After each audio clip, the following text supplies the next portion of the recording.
పూర్వం భట్ట నరసింహ అనే ఒక రాజు ఉండేవారు. అతను చాలా ధర్మాత్ముడు. అతని భార్య పేరు సత్యావతి.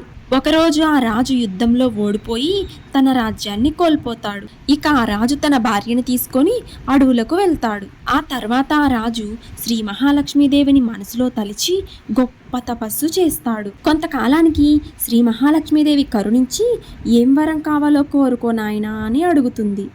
తల్లి మమ్ములను కరుణించి నీవే మా కుమార్తెగా జన్మించు అని వేడుకున్నాడు. అందుకు శ్రీ మహాలక్ష్మీదేవి సంతోషించి తదాస్తు అని చెప్పి వెళ్ళిపోతుంది.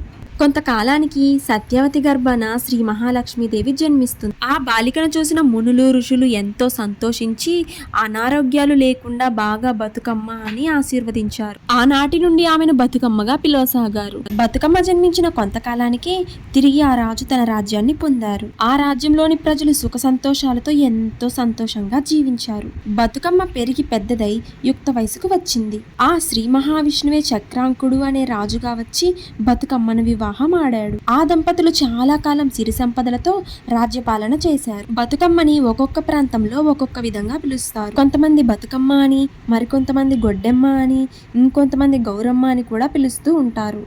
ఇలాంటి మరెన్నో వీడియోల కోసం మన ఛానల్ని సబ్స్క్రైబ్ చేసుకోండి.